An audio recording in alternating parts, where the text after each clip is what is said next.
Hey guys, welcome back. My name is Ivan with Traveling with Ivan. In this video, we're going to be discussing the steps of what to expect when you're renting an apartment here in Medellin, Colombia. Like always, subscribe to the channel. Smash that like, guys. You have no idea how much that helps pushing out the videos. That like, and of course, leave comments, have questions. Feel free, I answer all the questions when people leave comments. So please, if there's any questions or anything I overlooked, please leave a comment below and I answer everyone.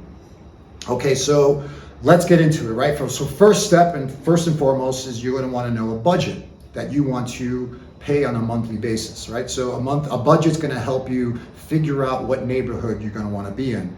Because if your budget's only $300 a month, then El Poblado is going to be out of the question, right? So figuring out your budget is going to be very important. That's one. And then you're going to want to figure out what neighborhood you want to be in according to that budget. Of course, number one is Poblado. Poblado is the number one everybody wants to be in. All the nightlife, the restaurants, and luxury apartments, etc.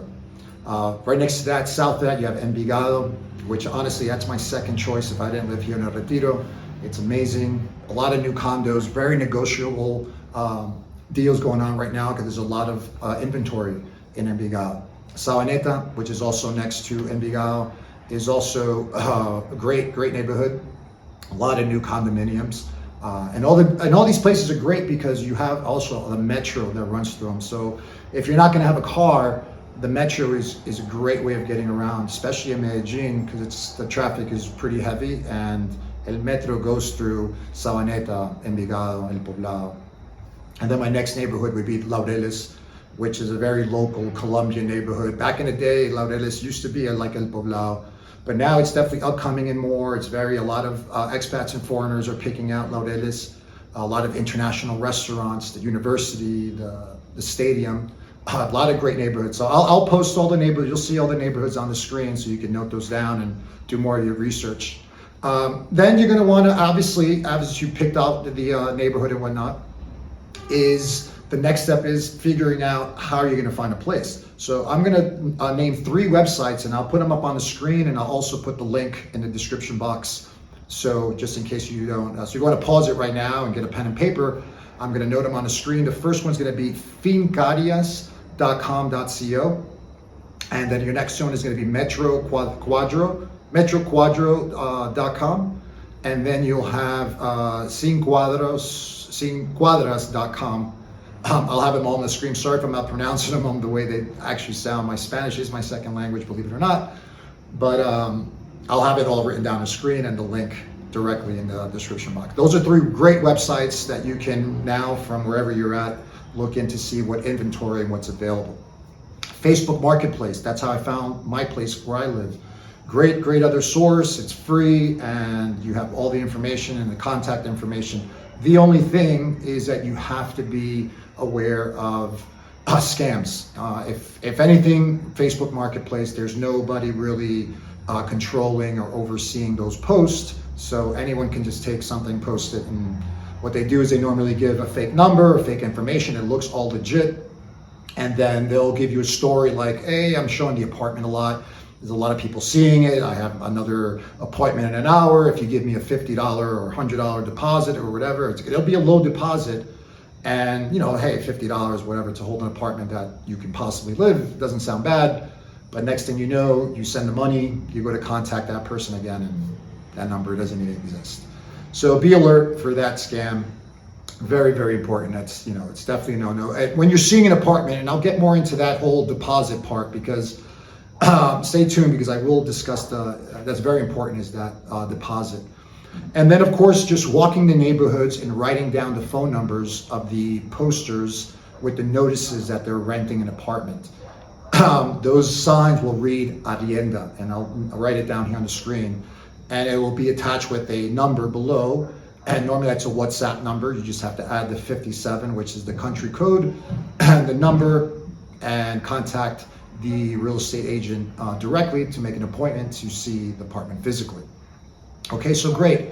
You make an appointment, you see the place, you like the place, and now you want to move forward to the paperwork. This is where everything gets a little And the things you're going to need, most important, is a Colombian ID, which you probably won't have, foreign passport. You will need references. Most important, you need proof of income. At least 3 times the rent is what they normally require here per month, right? So that's going to be very key, references, and this is where it's going to get a little complicated and can be a little like turn off, is where a lot of real properties will require a co-signer. Now, obviously, as a foreigner, you're not really, unless you do have family here or you have, close friends that are willing to, co-sign for you. Hey, that'll be amazing, speeds up the process and cool. But the positive note is that for the most part, most property owners will understand that if they want that apartment rented, and if you have a foreigner coming, they're gonna have to either skip that step, or here's where it comes in as deposits. Now, deposits overall are illegal here in Colombia. For a citizen here in Colombia to go on a rent a spot and go through the process, and then for that landlord to ask for a deposit is illegal. So that's red flag. But in your case scenario, you're a foreigner, you don't know anybody, you love this place, it's a great price, you negotiated everything, it's perfect for you, but that whole step, like what I did, is give a deposit. In my case, I just paid 6 months upfront. My landlord is also a foreigner, so it was great because I kind of negotiated with him directly, which that's probably another great step, but I got lucky for the most part, and most of the apartments are through a real estate agent, which I do recommend, because I would go my next step after that would be go through a real estate. I really did get lucky. So yeah, giving at least a 1 or 2 months deposit, and then that will speed up the process. The proof of income, pensioners, Social Security, retirement money, 401k rolled over into a retirement plan, savings, all those type of things kind of like fall into income. If you work abroad, they'll ask for all those bank statements and proof of the income. Normally they got up to like 6 months. They want to see that money coming in to guarantee that money. So once you do all that, you will now get a contract. Normally it's a year contract. Now, like I said before, everything's negotiable. If you only want to do maybe 6 months, perhaps that's something you can work out before you negotiate, before you get to this step. Like I said, there's a lot of inventory right now, and spread out everywhere. Even here in Retiro, there's a lot of inventory. So I think it's a great time to negotiate pricing, especially for rentals. So you have all the documentation, you have everything ready. You've negotiated where it's going to be. It's normally a 1-year contract, and this is where we get into going over that contract and reviewing the contract thoroughly. Make sure questions like are the utilities included? There's a lot of times where the utilities will be included in the rent, which is great, and most of the time they're not, so you'll have to pay that additionally. Now, EPM, which is the services here in Colombia, will be under the owner's name. It'll always be under the owner's name. You'll never be able to change those utilities under your name. You have to be the property owner to have the services in your name. So I've tried, I've already went when I first, and this is the explanation they gave me, which is fine. So this is why this is a good negotiating part, because it's not in your name, it's in the landlord's name. And then you have the contract, and basically it's called a contrato de arrendamiento. Sorry, I'll have it written down on the screen. Some words it's hard for me to pronounce, don't laugh. The 1-year minimum. Read it carefully. Make sure you check the utilities. Also, administration fees. You'll be surprised how there are some apartments I've seen, specifically in Poblado, well, they'll charge you rent, and then the home association, and then on top of that, utilities. It's absurd. So make sure, believe it or not, that that's not in there.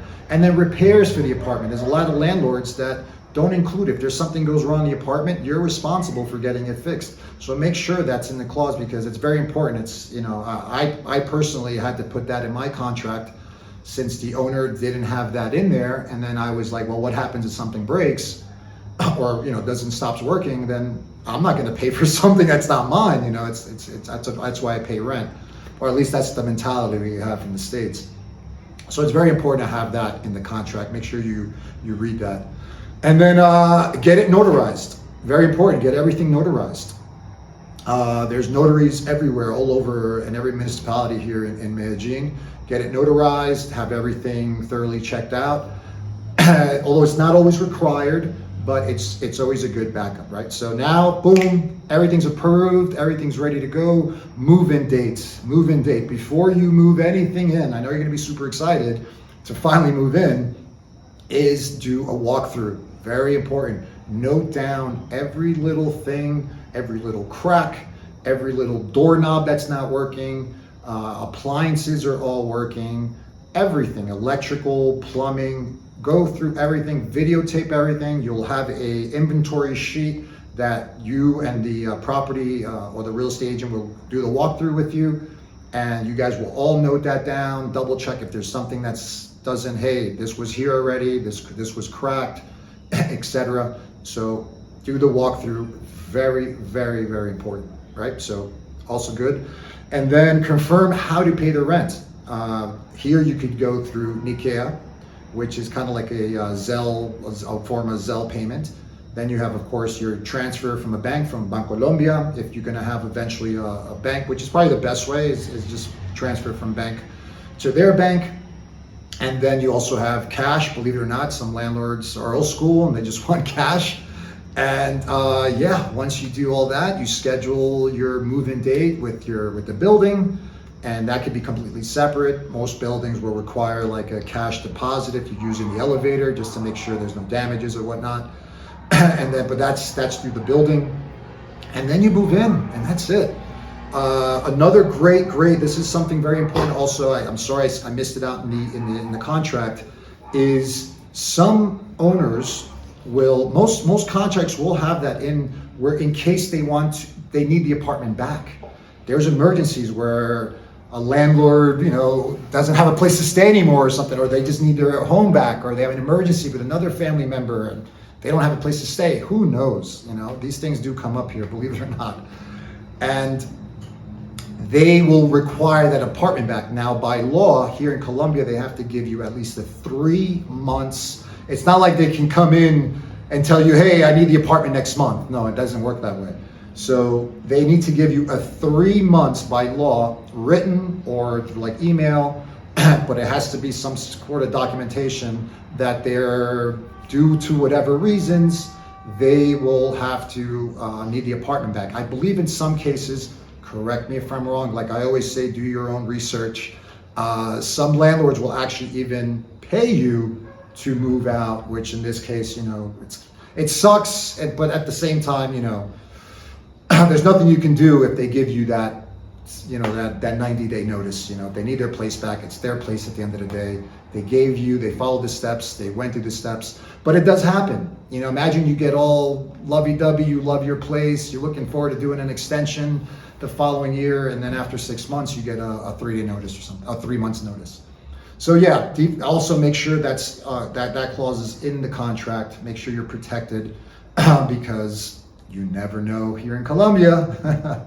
So yeah, that's pretty much it, guys. I mean, it can get, the only thing a little tricky can be the co-signing situation, and because even after deposits, even after references, even after all that, they still might require a co-signer, believe it or not. So in that case, hey, if it's no go, then maybe it wasn't meant to be, and there's so many other places to choose from. So that's it, guys. Keep in mind, I've been reviewing several places. I have, this week I've seen about 4 new units, and this coming week I have several units for rent here in El Retiro that I will be videotaping and editing and posting them up. I'm gonna get a little bit more frequent with the rental properties, like maybe posting 2 or 3 times a week, simply because the inventory is available now, but apartments move really quickly here. So if you see something you like, especially in the bigger cities like El Poblado and Envigado, when you see something you like, be ready, have the money ready, have all that, because things here move fast, especially really, really nice places, and if they're a good deal and a good location. So having the money, I would say, it was probably first before anything, but obviously if you're thinking of moving, my common sense is that, you already have that money ready. But yeah, so that's pretty much it, guys. That sums up this video. I'm trying to make it short and sweet. I'll have all the information for the real estate, so that's a very important thing, because actually you can start looking at apartments from wherever you're at right now, back home. And those are 3 very secured websites, and of course Facebook Marketplace. You just have to be careful and make sure nobody's asking for deposits. If that's the case, say no thank you and just move on to another. Don't let them fool you, because they'll hype it up and, oh my God, it's, whatever the amount is, it could be $10 or $20.